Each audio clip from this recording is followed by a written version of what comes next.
Our lives are defined by the way we see the world.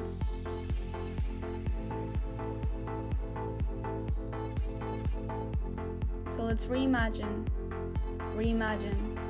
and reimagine again.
Thank you.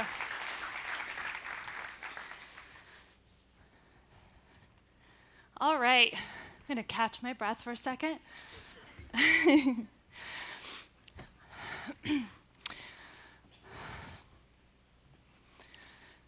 Nelson Mandela once said, "The greatest glory in living lies not in never falling, but in rising every time we fall." Similar to the painting I just created, life is not stagnant. It is not linear. It is not predictable.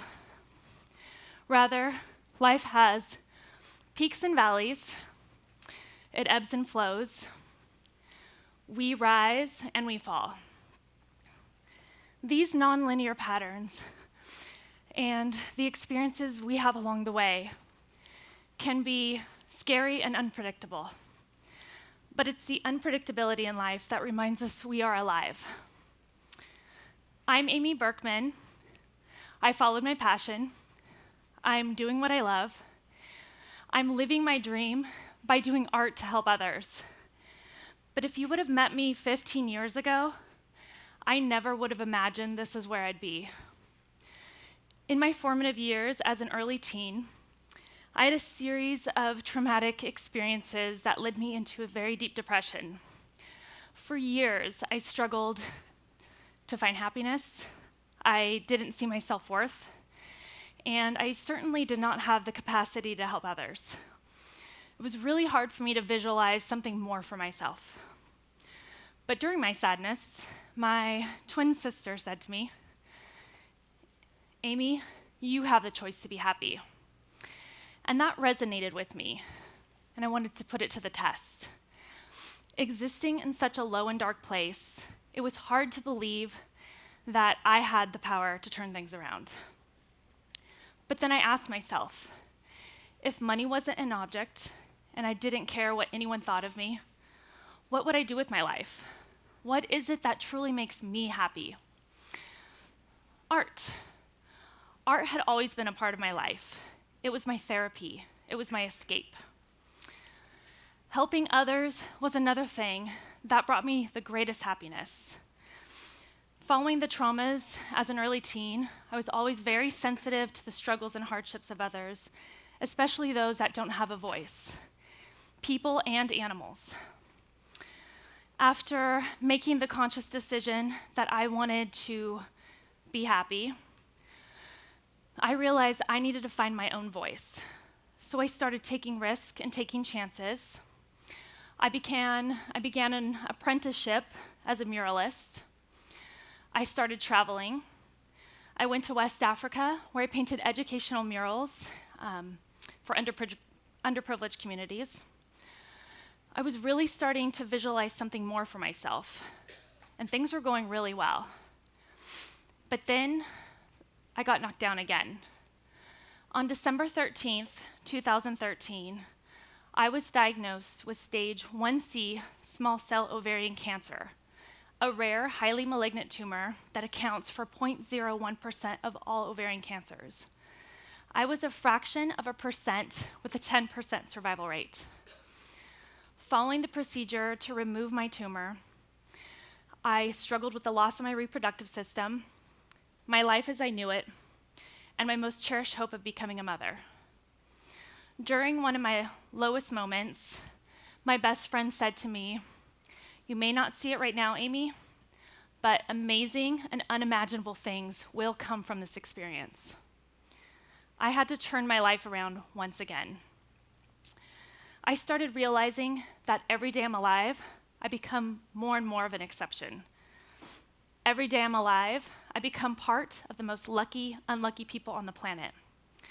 I become part of those 10% diagnosed with small cell ovarian cancer, the survivors, the exceptions. As I'm standing here today, I can honestly say that amazing and unimaginable things have come from this experience. I was given another opportunity to see my own strength, to reevaluate, and to start over yet again. I woke up and I realized that life is only as limited and mundane as we allow it to become. I woke up, I started pursuing life and pursuing happiness. I took chances. I quit my day job, and I pursued my passion of doing art full time. This intentional change has taken me all over the world. I also have a goal for myself to raise $1 million for charities through art, and I'm already halfway there. Thank you. I also have plans on working with other artists and continue to do art for good. Life is what we make it every single day. Life is everything. It's hard and short and unpredictable. And although there's so much we can't control, we always have choices. Choose happiness, choose growth, choose life. Don't settle for the mundane or what's secure just because you think that's all you're allowed or deserve. When you settle, if you settle, you will flatline. Finally, practice compassion for yourself and for all life around you. A real true life has the peaks and valleys, the ebbs and flows, the ups and downs. You have the power to rise when you fall. You have it within you to turn things around. Thank you.